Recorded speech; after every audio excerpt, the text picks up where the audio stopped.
And good evening and welcome to Frankly Speaking, where truth is our mission, realities are the realm, said as we see it, and frankly as well. I'm Joe Spina and...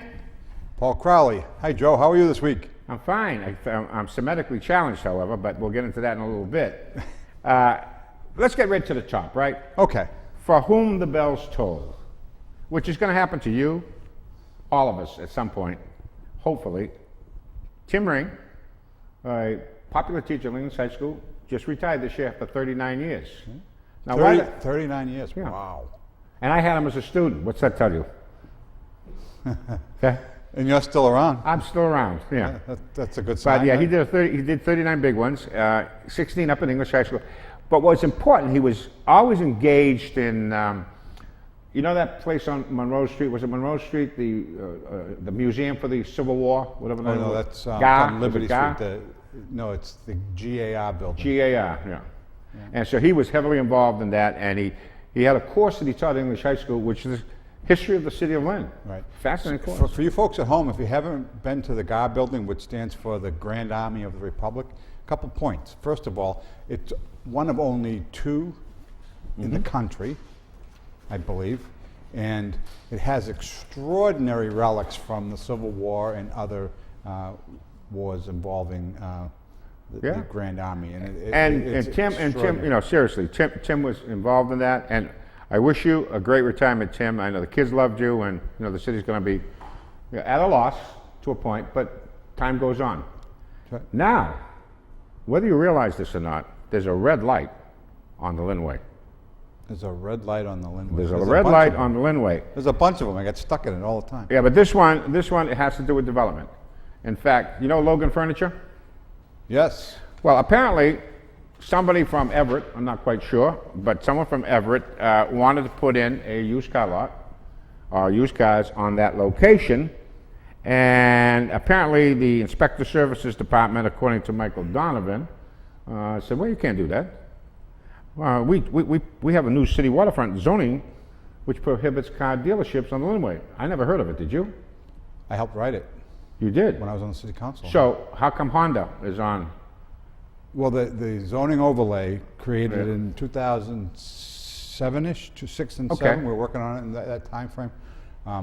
It was an overlay district created as part of the waterfront master plan, so we could get it to a point where it would be developable, like with the condos or apartments that are being put down on the Beacon site. And to do that, what they wanted to do is they wanted to create, different zones along the water side that would be specific to certain uses that would be useful in developing it the way we were looking to see it developed. In other words, we wanted to promote retail and commercial, retail, and residential. That was the idea. But and the used car lots are commercial. Right, but used car lots is is the only thing that's really landed on the Lynnway over the last Beacon Chevrolet, right? It used to be there, and all the idea was if you created an environment where they would want to come and put in retail, and what I mean, I don't mean car dealers. You know, I'm talking about restaurants and shops and things like that. If you wanted to create that environment, you would get a highest and best use kind of attitude towards the property, and what would happen is the existing auto dealerships would leave because the better use of the property would be some residential and commercial use, and people would be able to sell their real estate for top value. So that was kind of the thinking. But here's the problem. The problem I've argued for years is the Lynnway, to the east of the Lynnway, are fish. And fish don't shop. Not like Route 1. Route 1 has dense populations to the east, to the west, north, and south. But fish don't buy cars either. But people will come to buy cars. What is to draw them to the Lynnway? Now, if you're talking about doing something like the mall, the market, whatever they call it, that new type of mall they have up in Linfield, what's the name of that place? M Street. Whatever. It's Market Street, the Market Street. Yeah, it's all kinds of commercial. And we dealt with, and we'll talk about that, by the way. We met a heavy hitter for the Baker administration. We had brunch with them in Everett. You remember at Somerville where it was in one of those Yeah, developments? it was a kind of a avant-garde type of restaurant of Yeah, but new age kind of thing. But the whole complex was of that nature. Right. If Lynn went that way, I would have. Well, and that's what they're talking about doing. So anyway, they create these by right Okay. ordinances or zones, right? And the by right zones included things like residential, commercial, retail. It excluded things like auto dealerships, light Okay. industrial, things like that. But that is, I'm sorry, but that is somehow telling someone who has property, private property, what they can and cannot do. Now, I don't have necessarily a problem with that. And you make an interesting point, because while it is currently the Logan Furniture is there, and they're gone now, but Right. Prior to it being Logan Furniture, it was Seacrest Cadillac, right? Exactly. So it's kind of bizarre that the city would say you can't use it for what you originally had it used for. But that's but when they changed it from Seacrest to Logan, and then the subsequent zoning ordinance, it eliminated the ability for the owner of that property to change the business use without getting permission from the zoning board. Well, I don't know. We'll get into this, and I hope we can get Jim Cardell, because he's opposed to a dealership going there, used car dealership. Yep. And for the reasons you talked about, because it runs counter to the overall Yeah. plan. If it's hard enough to get the business, to get the development over there that we're looking for, so that we can have a lot of water usage type of, that's the other thing is they want to create a catwalk that runs the entire length of the Lynnway from Revere all the way to Seaport Landing, and in order to do that, I mean, you've got to deal with where there's a dump there, there's a water treatment facility, there's a lot of things that I'm that sure. don't fit. And there's also a dump site. Right. And you can't violate that. Right, so Okay. you have all these issues, and you That's try, true. So what you want to try to do is, to the extent possible, is encourage a different type of investment over there. And But that's what- wouldn't the owners of that land, and he owns a bunch of land there, Yep. Capri, right, Kenny Capri, owns a bunch of land there, if it was in his best interest to go that route, to do a mix, since he owns the property, right, of commercial and residential in conjunction with the city, and receive some tax base and corporation from the city, you might be able to get a go of it. Right. Well, so the way I see that is, right now, he's anxious to get a greater bang for his buck over there, maybe be able to sell his land for a significant sum of money. He's probably been entertaining offers that people have come and go and so forth. Somebody would buy the property, trying to cobble together all the parcels over there so they could do a really substantial development, all right? In the meantime, that land lays fallow as far as he's concerned. He has to pay taxes on it, and he's not able to generate any income from it. And when he goes to use it for a purpose such as an auto dealership, it runs counter to the intent of the. Well, he's got a pretty good lawyer. Well, you know, Tom DeMarcus is a decent guy, honorable. I know Tom very well. He's a great guy. And let me just say this: while I understand the reason why they set the ordinances up, from a businessman's perspective, I agree with Copy wanting to try to generate income off of his property. I don't blame him one bit. Yeah, exactly. I mean, it's weighing the two. But here's what troubles me. If you read the article today in the item, there was a paragraph. Let me read it to you. And it said, "This is not Campry's first controversial project, period." I find that sentence to be editorializing and grossly unfair. Because why would one, if you're supposed to stay is it factual that he's been involved in a number of controversial projects? Just last month, they got approval to put a contractor's yard right behind it. Is that controversial? It's the same problem. It's not one of the accepted. But he got permission, didn't he? I mean, he went through the process of getting permission from the zoning. Right, but I mean, I suppose your point about it being controversial, being kind of a bit of an opinion, is true. But the fact is that it didn't come without some angst. Okay, so that's controversial. They gave it to him, by the way. They gave him the right to do that. And then there's another thing. This goes back to when Chip Clancy was the mayor. After they had gotten as they were getting ready to move the power lines, they used to run right along the edge of the river, or the water, I mean, right, in up the river. So what they did is they wanted to take them and move them on the inside of the Lynnway path down by the GE. So they got they had to get permission to create easements on GE's property and then cross the Lynnway at Harding Street. And as it was crossing the Lynnway at Harding Street, I don't know what they call them. You got the stanchion, right? The post that holds up the wires, and then the pieces that go out like that. What would you call that? Power lines? Well, the lines, whatever holds the lines, right? Anyway, the shadow created by those pieces that go out was over his land. So a very small piece of his airspace was being violated by the power lines. This is hilarious. And he put up from what I understand, a pretty significant How can you get anything done in this world today? He wanted to be paid to allow that to happen. And to some extent I agree with it. Again, it's his property, whatever. But what ended up happening is it created some animosity between the leaders in Lynn and the Copy family, what have you. So. I want to ask one last question, we'll move on. And for folks out there, if you want to comment on red light on Lynnway, be my guest.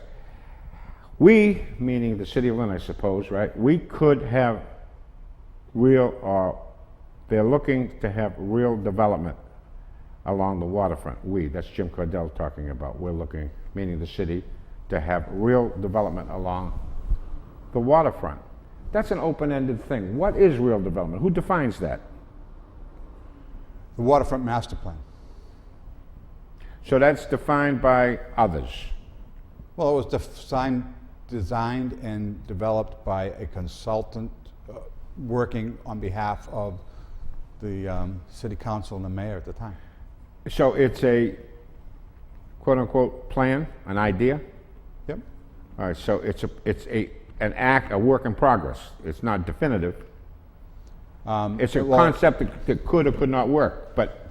Well, so to your point, I think you lay out a plan, and then you start getting into somebody wants to actually do something, and voila, you come across a circumstance. And I believe this happened with the Beacon site. There were some specific things that were required of anybody to develop that site, and the developer said, it isn't going to work for me if I have to do that, and they got some relief. So, it ends up...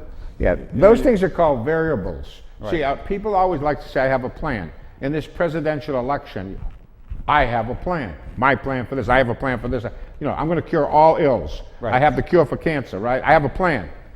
But they never factor in the variables, which ultimately will change the end result of the plan, and yet they're so wedded to the plan that when their variables completely alter the plan, they still don't. Right. And the unintended consequences make the plan ridiculous. So I've been waiting for something to be built at that site that you talked about, Beacon Chevrolet, for most of my adult life. Right. Tim Ring just started teaching when that happened 39 years ago, right? And as far as the Lynnway is concerned, we can go back to Tom Costin, and we could argue that when he was mayor, he gave away the store or whatever, as legend has it. And that was when I was a young puppy. Yet nothing seems to be happening, and that's the problem. Right. Well, I hear a lot of people say that, and I must say that what happened in the, let's say 2003, before I got on the council, till around 2007, when the power lines were actually moved. Was it 2000? It may have been 2008. But so anyway, there was a lot of effort that went in. The state delegation was involved back then. Steve Walsh was big involved in that, and got support from Tim Murray, the lieutenant governor at the time, and the Patrick administration was supportive of it. And I know that Clancy had some friends in the Senate that helped out, and there was a lot of things that went into getting the GE to agree, getting National Grid to agree, and all that.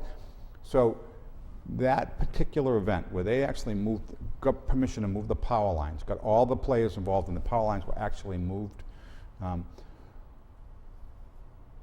far as I was concerned, it eliminated the notion that, they always say they're going to develop the Lynnway. They always say, that made it possible. Yes, possible, but nothing's happened since. Right, but what happened in 2007 and 2008, we had a financial crisis in this country. That's unintended consequence. No, I'm talking about. No, but I'm not saying that's why it didn't happen. What I'm saying is it's why it didn't happen yet, because real estate goes in cycles. Every 7 years or so, you get an up, and then it goes down, and it goes back up again, and it goes down. And we all understand that, but if we're honest about the state of the economy, it doesn't look like anytime soon that this economy is going to be turning around. We can point to what happened in the UK last week as this angry attitude about things just aren't working as promised. But we'll get into that. Now, let's go to this subject here. Jobs, jobs, jobs, or the lack of jobs. Now, economists are arguing over what is affecting wage stagnation and good-paying jobs that used to be at the General Electric. And they're arguing whether it's immigrants, or immigration, or migration, or robots. That's an interesting point, isn't it? You mean technology? Basically, but robots. Okay? And what they're saying is, economists argue about the relative impact of immigrants versus robots on wage stagnation. And here's the point. Voters don't care much. They blame the immigrants. Now, that's an interesting statement. And I'm thinking that, it's maybe both or neither.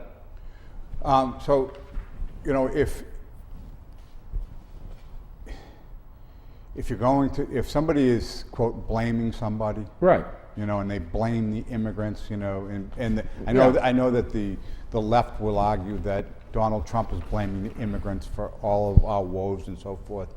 It's not the immigrants' fault. None of it is the immigrants' fault. It's the bozos that are running the country that are allowing, unfettered access to this country that is causing, not just a labor glut, but it's also causing things like excessive demand on services, schools, all that type of stuff. So, I don't blame the immigrants for anything. The door has been open and they said, come on in. And, frankly, we need to be saying, you know what, I'm sorry, immigrants, we have to close the door for a while. Isn't that what the UK just did? They said no more immigration. That's it. We're going to shut down our borders. That's not what they said. What they said is, EU, shut up. Your point of view doesn't matter to us. They said to the elites. Right. The EU is the elites. The EU is mini United Nations. Right. Agreed? Yep. Okay. The elites of this world, the ones who run it, the Goldman Sachs, the Bank of England, et cetera, right? Yep. Exxon, and the banking industry, the Democratic and the Republican Party, by the way, because there's not a dime's worth of difference between them anymore. That's to right. Quote George Wallace, what England did, or the UK did, is they wanted their sovereignty back. They wanted their identity back, right? Right. And that gets back to what you said a couple of weeks ago. You told me about you've said this to me a number of times, about in 1950, the United Nations designated Lynn a refugee community? Or? A commission, and designated Lynn as a refugee city without our permission. Right, so, and that's equivalent to, the EU telling Britain that they must allow all the immigrants that they want in. Now, you can argue whether they should be allowing immigrants in or not. The point of view, and this is what Nigel Farage is saying, and he's the pro Brexit guy. Mm-hmm. What he's saying is, we don't want you telling us what to do. We're going to decide for ourselves what we're going to do. Isn't that as it should be? Of course. Okay. I agree 100%. Then what he was arguing is that in Brussels, which is the capital of the EU, there were a bunch of folks there who were never elected by anybody, who ran this thing called a bureaucracy for their own best interest and superseded British law. Right. And by the way, and this gets back to another thing that you brought up last week. By the way, if this guy isn't the smartest guy we know. Oh, please. He was talking about globalization versus nationalism, globalism versus nationalism before anybody's been talking about it. And now that's all you hear about. And the big difference is Trump and the pro-Brexit people are all nationalist in nature, right? Regardless of what they're doing and why they're doing it, they're nationalist in nature, and the elites are all globalist in nature, and that includes Barack Obama and Hillary Clinton. Globalist in nature. They want the United Nations to run this country. More than that, they run the United Nations. Right. It's for their Well, benefit. of course, right. It's for their benefit. Because, here's what happens. As soon as the United Nations becomes the overarching authority for the United States, the Constitution doesn't matter anymore. Freedom of speech is gone, freedom of religion, freedom of right to bear arms, all that good stuff. We're gonna get to that if we can. Pedro, if we can pull up that risk, rolling the dice. Risk is a good, bad, or ugly, Gordon Gekko, remember him? Oh, yeah. What was Greed his is famous- good. Is it? No. Okay. You can make a case, folks, that greed is good, depending on how you look at it. Now, greed looked at in a negative sense, but the acquisition of wealth and wanting more. Greed is one of like the 7 deadly sins, isn't it? Yeah. Okay, so I'm, On a moral plane or on a practical plane? But let me say that competition and the benefits of competition, which some might argue is greedy, is good. I don't believe that they are. If you work hard and you get the benefits of your hard work, I don't have a problem with that. You don't? No. Neither do I. But you know what? The essayist that I'm going to, allude to and quote, had to say about why the UK did what it did. He said, Europe is dying of risk aversion. Risk aversion. People are afraid, nations and cultures are afraid to take risks. Well, here's something, and this gets back to the whole globalist versus nationalist thing. Right. So I hate to keep going back to it, but when nobody saw this coming, right? Oh, maybe you and I did, maybe a few others saw Go ahead. all right. But you can actually bet on whether or not the Britons were going to vote in favor or against leaving the EU, right? So you can bet on it, and then there's polls, and then there's prognosticators, and then there's pundits, and all the stuff, right? And everybody was under the impression that isn't going to happen. By the way, the guy who said let's have a referendum is the guy who resigned after it was over, Cameron. It was his idea to do the referendum because he figured he would be able to, bamboozle the masses. But anyway, my point is, so you got all of these people talking about, it's not going to happen and so forth. Then all of a sudden, bang, it happens, right? So now the world is turned upside down. The stock market overnight goes down 600 points, and everybody's talking about, oh my God, the world's coming to an end. I'm going to tell you something. You heard this from me, and you just watched. The stock market was up 269 points today. In a month, people will be forgetting that the Brexit even happened in terms of the impact on the financial market. Paul, the elites cannot stand the outcome. They're going to try to fool whatever with it. they can do to stop They it. cannot stand the idea that Donald Trump could win. They're going to do everything in their power to undermine that, Right. because they don't want to lose control. And that's what the Brexit does. Let me ask you this. That's the only thing that comes out of the Brexit thing that they don't It's It's the only thing they're really worried about is losing control. Has there been a disruption in supply and demand? No. So consequently, nothing's going to happen on the stock. Nothing's going to change economically. Well, no, there'll be some things. I understand that, but we're talking about on the margins. In real terms, supply and demand still exists. Right. And it will continue Right. to exist. And the other thing is that what was that that whole attitude by, there was a guy there, Paulson, right? He was the guy who. Paulson? Yeah, the You're guy talking from about the Goldman Sachs Goldman guy, Sachs boy? the treasurer. He's running around saying the sky is falling, the sky is falling. Like he said before, when he said we need $700 or $800 billion to save the world, and basically, so the taxpayers took $800 billion and saved the world by wasting $800 billion. And he's a genius for that, by the way. Wait, by the way, folks, Paulson was the Secretary, Secretary of the Treasury Yep. under Bush the Younger. Right. At the time of the meltdown. Right. And that's He said when, the only way to save it was to save all of it, him and his buddies and all the right. banks. And by the way, that's when Senator McCain chilled, panicked, and abandoned his campaign and went to deal with the globalists as opposed to doing what he should have done, which is be with the people, okay? And ever since then, we had 0 interest rates. And for all you people at home who used to rely on 401ks? interest on your savings accounts as part of your income, you can blame that all on the, Did you know that the solution. Did you know that he came out against Trump in support of Hillary Clinton? I wonder why. Goldman Sachs. Did you know that? Yeah, he did. Yeah.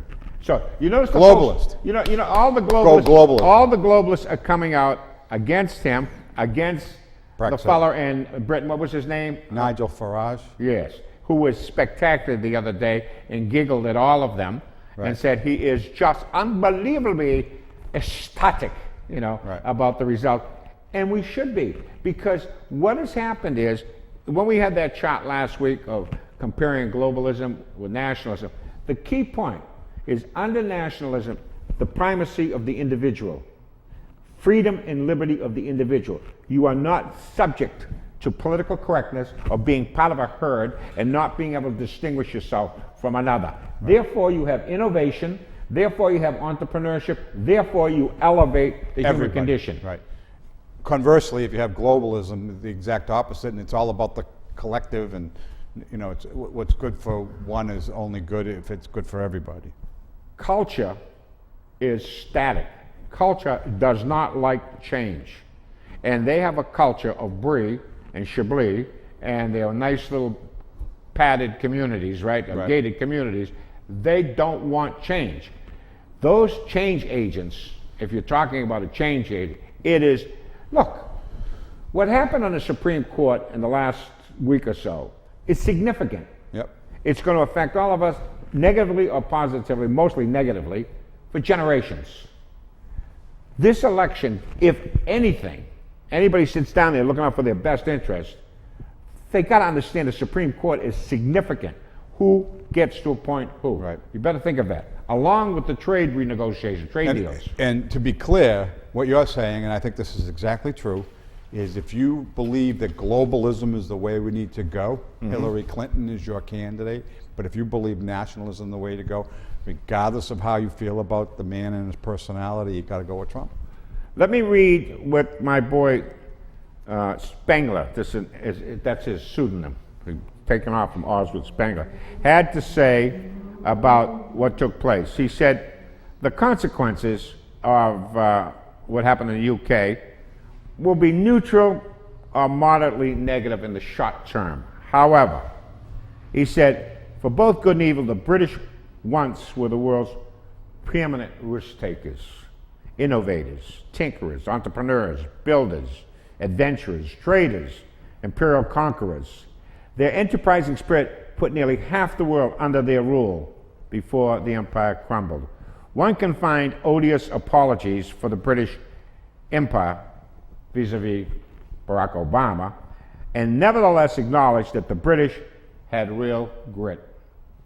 And the point being is that when a nation or a people, this is why people are opposed to nationalism, nationalism requires some form of risk-taking. Socialism is no risk. The whole idea of socialism is I give up my freedom, my liberty for quote-unquote false security. Right. Yeah, and that's really what ends up happening, And this, you get everything you want as long as there's still money to go around. When the money dries up, like down in Venezuela, you wait in line for hours on end, and you don't get what you were in line for. just look at Detroit. You don't have to go to Venezuela. Look at Detroit. Look at what's happening in most of your urban inner cities. Trump gave a wonderful speech today in which outside of Pittsburgh, Pennsylvania, in which he said, listen, let's bring the steel industry back to the United States to take that steel to build the infrastructure, the bridges and the roads and the skyscrapers with American jobs. Let's fuel our engine with our own natural resources, fossil fuels, etc. Keep it. And our own people. Exactly. What is wrong with that formula? I Explain love that. to me. I love that idea. I understand it makes a great deal of sense. However, why don't the folks out there recognize it. The city of Lynn is a perfect case study. We talked about this last week and before. The General Electric employed, what did you tell me, 25,000? 25,000 in the 60s. In my lifetime. Yep. In fact, when I was a grown man. And today you told me it's down to 2,500? Yeah, I don't know the exact number, but it's... Somewhere in that area? Yep. And you attribute that to bad trade deals and globalization, et cetera? In addition to maybe some real aggressive behavior on the part of the union. Okay, and robotics? Yep. Okay, And we understand it. right, yep. So if you put all of that together, you would say that maybe we need a course correction. Maybe it is a good idea that we take a look at our resources. You know, a great WPA program, which I'm not opposed to. I mean, when I take a look at some of the beautiful brick walls, stone walls Isn't around... that how they built Manning Bowl? It was a WPA project, I They think. did? Yeah. I didn't know that, and it was a wonderful... And they also built the wall around the cemetery. I know that part. Second biggest wall in the... Next to the wall of longest China? wall, yeah. You really? Until they build the one down on the Rio Grande. Maybe they should get the WPA to build a wall on the Rio Grande. Wouldn't that be something? Yeah. But take a look at that wall. It's as pristine, and the golf course, you know, that building there, there's as pristine as when they put it in. They had quality, they had workmanship, they had pride. That seems to be lacking today, a lack of pride and accomplishment. There is another fascinating quote, and it had to do with an attitude. And I hope I get to it. He said, in Israel, if you go to 11th and 12th graders who are about to graduate, invariably they will tell you, and this survey was just done recently, 2016, I think it was 2 months ago. They said, 70% of them said they would die for their country. Do you think that that attitude exists or did exist in Britain and the United States, that level? Where was that? In Israel. No. April survey found that 70% of Israeli 11th, 12th grade students agreed with the statement, it's good to die for our country. If you ask that of Americans, I'm not so sure that you come up with that number. And the other thing, and this is fascinating, in America, listen to this folks, in America and Europe, we tell our most promising students that to have a career, you must win a competition. And the way to win competitions is to make the fewest mistakes. In short, we train our students to be risk adverse, which is alien to the spirit of the art. Right. Yeah, I mean, I say this all the time. I'm not sure if I fully believe it, but my biggest fear has always been the fear of failure. You know, everything I do, I'm always trying to do it right all the time, and you know, so there's a mechanism in me that basically doesn't want to fail. So I'm always trying as hard as I can, and I got to attribute some of my success to that. You know. Did you ever see those films of the Kitty Hawk when they're trying to build the first plane? Yep. It went about 3 feet and crashed. Yeah. Then went 4 feet and crashed, right? But they kept going. They kept doing it. They didn't stop. Right. They kept doing it. And finally, guess what? From that little thing that looks like, you know, something you and I built in the backyard with the Balta, Right. and now we got these supersonic jets. Right. I mean, it's amazing, isn't it? Right. All right. Do you think, this is, folks, listen to this one. This is actually, I think, maybe it's one of those urban legends, and it happened here in Lynn. General Electric, right? Thomas Edison. They had a real problem with the light bulb because the light bulb did not diffuse light. And some young engineer came in, and as habit would have it, they always gave what was considered an impossibility to the young engineer to solve the problem. Kid came back in no time with a frosted light bulb, which a frosted light bulb diffuses light across the room instead of just in one spot. The way he did it was he etched it by putting fluoric acid, which eats away at the glass apparently. And I found that fascinating. Those types of things is because you don't know. You take a risk. Right. You're not worried about failure. You're not worried about making a mistake. Right. I mean, how many experiments do you have to do before you actually come up with something that works, right? Exactly. Right. So now, since we failed in Libya, and we failed in Syria, and we failed in Iraq, that's, you know, and we failed in Afghanistan, that's maybe we should just go to a different place? That's not a fair comparison because we were just But it's a talking cute about one. we were talking about science, and I will tell you that in politics. Yeah. You know, and this get, you know, the Libya thing, and you know, everybody who doesn't watch ABC, NBC, and CBS has probably heard that the Benghazi report is out. If you only watch network television, you won't know this unless you're listening to us or if you're reading it on the internet. But basically, the Benghazi report is out, and what do you know? Hillary Rodham Clinton, what the decision that she made there was hers and hers alone, essentially, right? It was her idea, I guess. Essentially led to the destabilization of the region, in my view. And then what happened in Benghazi was the result of that. And now what do we have? We have her trying to protect Obama 7 weeks before the election. And at the same time now, we have Obama protecting her. And what did we talk about earlier today? These two people probably despise each other more than any two people in the world. Well, I saw even a better one. And they're protecting each other. Why? Why? How about Elizabeth Warren on a stage with her in Cincinnati, I believe it was, Ohio. Both of them wearing blue suits, by the way. And I have no idea how they can be together. They don't particularly like each other either. I mean, they're polar opposites. Well, everything that she rails against, this Elizabeth Warren, what she rails against with Trump, is essentially the stuff that Hillary Clinton is notorious for. It's being in bed with the banks. It's, you know, it's being in bed with Wall Street. Yeah. You know, that whole thing. By the way, she's all. Who's she more aligned with, Trump or Hillary, when it comes to those issues? She's more aligned with Trump. Exactly. That's the hypocrisy of it all. But here's the thing, and this is what I rail about all the time, folks. You know, I'm so tired of the Democrats saying you have to support Democrats no matter what. My attitude is you have to support the country, the state, the city, the town. That comes first. The politics of your party has to take a backseat to that. And that's not what's happening there. It's not. Well said, Mr. Paul. To our next topic, if we put up prophetic. Now this is fascinating. Do you remember Howard Beale, I think his name was? Network. And Network. Yeah. You know what the year that picture was? It was in the 70s, I know that. 1976. I mean, that's 200 years. That's the guy that yelled out the window, I'm tired, I'm mad as hell, and I'm not going to take it anymore. Right. That's 200 years after our Declaration of Independence that picture came out. And up there's a big caption. If we can get up there, it says, "My God, people have lost their minds."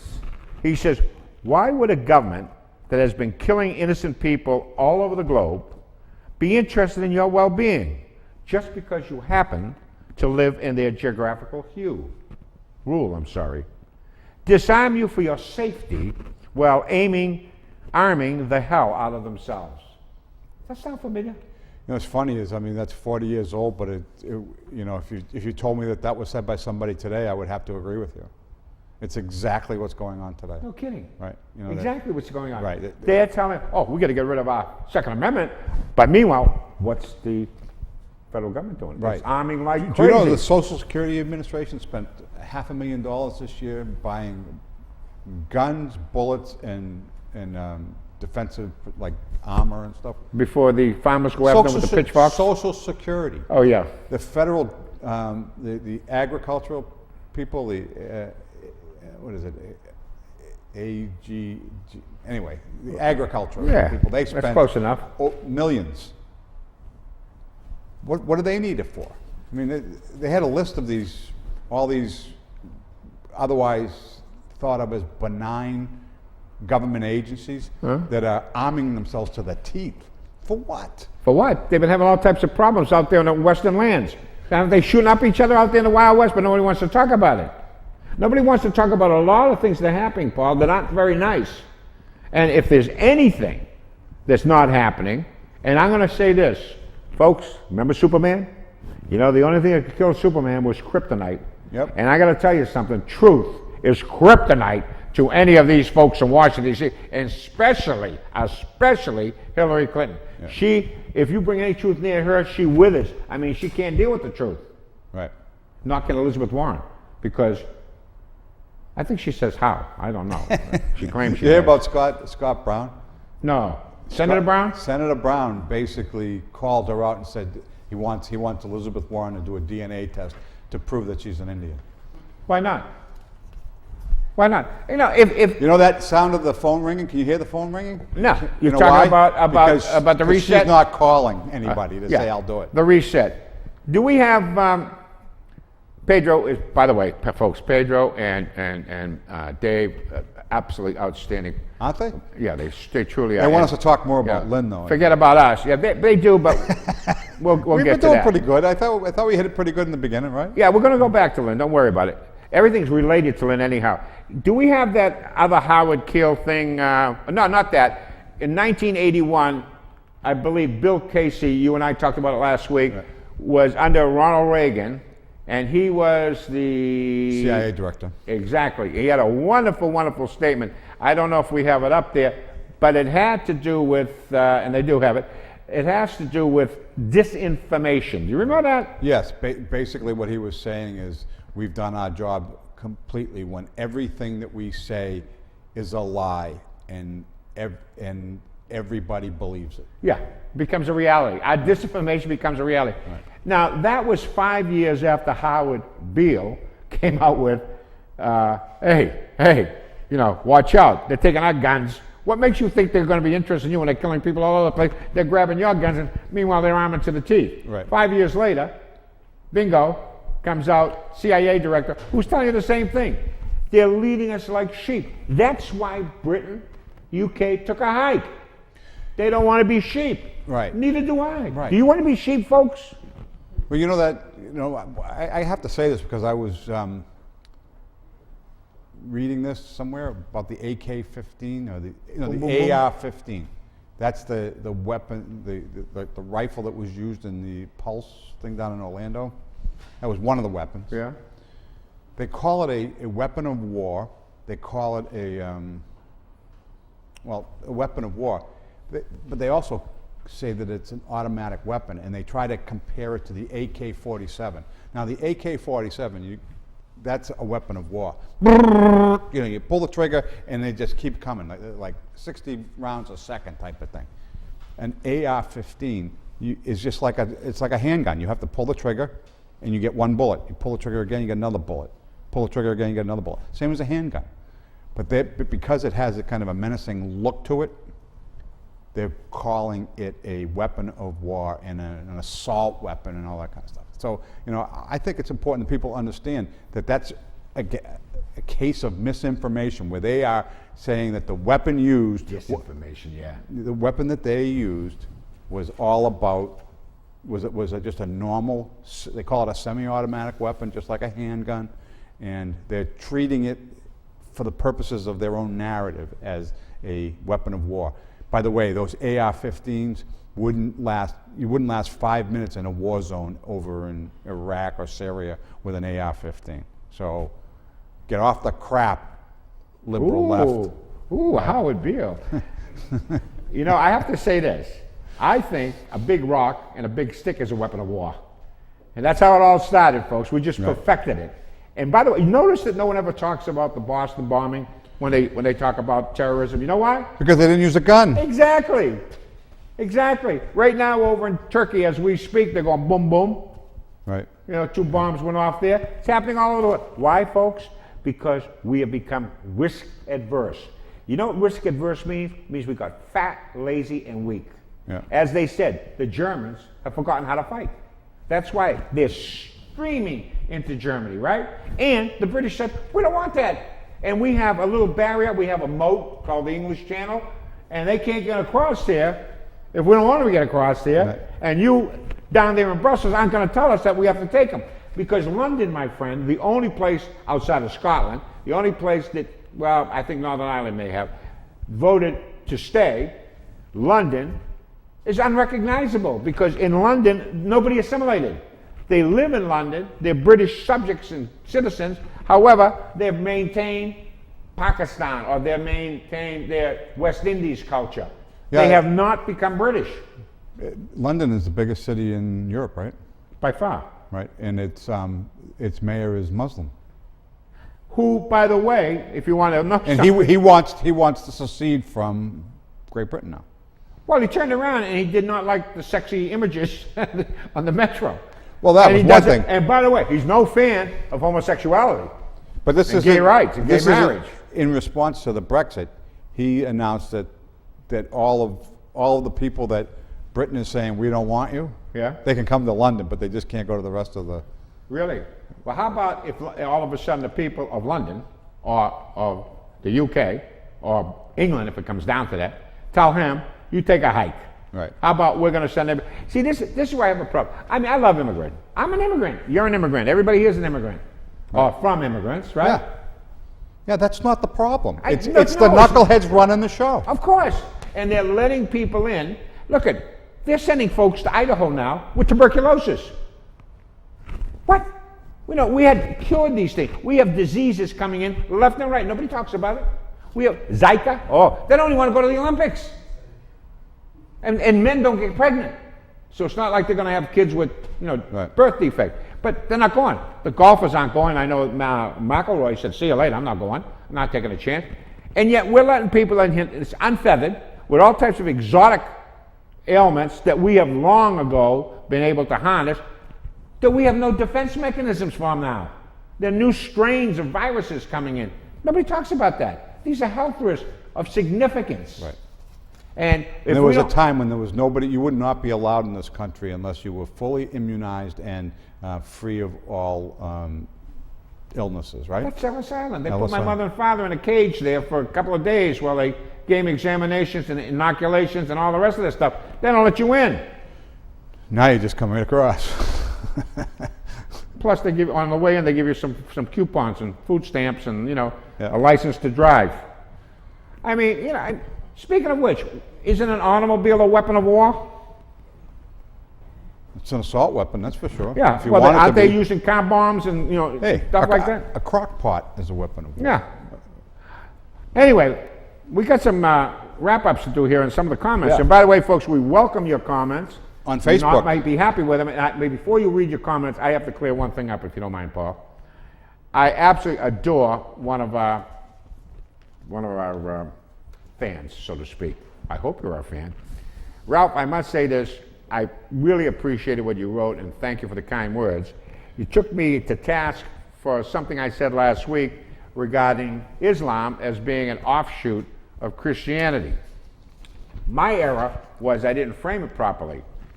It is St. Thomas Aquinas, one of the great Christian thinkers, who was talking about Islam contemporaneous to his time frame, in which he said that Islam comes from, or its teachings all come from Christianity, as if it is a branch of Christianity, and he took exception was that Christianity converted by persuasion, by logic and reason, as opposed to Islam, which converted by the sword. He made that distinction, and therefore he rejected Islam on that basis. I hope that clears it up. Paul, you got some stuff to read there.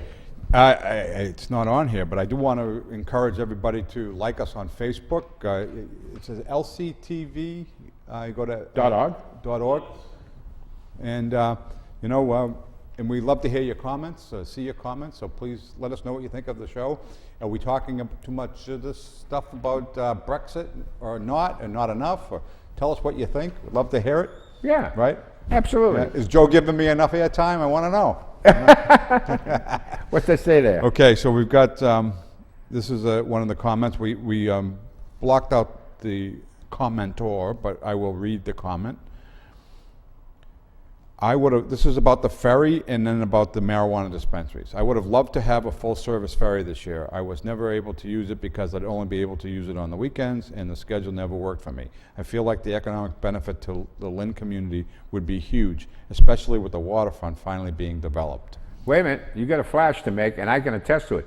Both Paul and I have very close connection to power brokers in the Baker administration, yes. And speak to this because you're also on the commission to do with the ferry.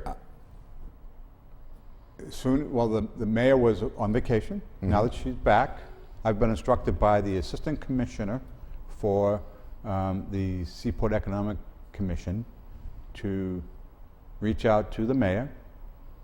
She wants to meet with her and find out what her priorities are so that we can get back on the right track of figuring out how best to use the resources of the Seaport Economic Commission for the benefit of Lynn. So, you know, if that involves the ferry, that'd be a good thing, you know. Yeah, and from my perspective, where I have an individual who will be a family member shortly, and in places to know, assured me that the Baker administration wants very much to have an active ferry in the city of Lynn. It's just good politics, folks. It's that simple. What else do we have then? The medical marijuana? As far as the medical marijuana dispensaries, this is the same commenter. I don't honestly see the big problem. Let's research other cities and see how they're doing before we jump to conclusions here. Besides, alcohol is more dangerous and has directly led to more deaths than marijuana does. And I don't see anybody boycotting the dozens of liquor stores and bars in Lynn. I agree with the first You part. did call it a false analogy. I know you actually made a little comment here, but I would agree with that. I also take it one step further, and that is the medical marijuana dispensaries. The debate is not over whether we should have one in Lynn. That's already been decided. A couple of years ago, the state of Massachusetts, the Commonwealth of Massachusetts, voted by referendum to allow medical marijuana in the Commonwealth of Massachusetts. That being said, the city went and passed an ordinance that basically made using any land in the city of Lynn for a medical marijuana dispensary illegal. Illegal. Which would violate the terms of the state law, so Lynn could never really win the argument. So the conventional wisdom at this point in the city of Lynn is very simple. It says, okay, if we're going to have to do this eventually, why not put it in the places that we prefer instead of allowing somebody to do it wherever they want? And that's what's been going on. I see the wisdom in that, and I think that the mayor and the council president and key figures in the city sat around and figured this thing out, and I think they were on the right track with it. And you know, hopefully, eventually it'll come around and the right solution will come out of it. But no matter what, it doesn't matter whether people want it or don't want medical marijuana in Lynn. It's coming. They made me do it, folks. That's what the city's doing. They made me do it. Those bureaucrats, those unelected. A majority of the vote and on the referendum said we want it. Majority wins. Next week, folks, you better stay tuned because we'll be discussing what's going to be happening this week when fiscal 217 is going to be voted upon, right? Yeah. And Paul, get your ears to the ground so we can let those folks know what we can talk about the budget and what it means. On that note, hey, globalism versus nationalism. I'll take nationalism every time. Go Brexit. Go Nigel Farage. Oh, God.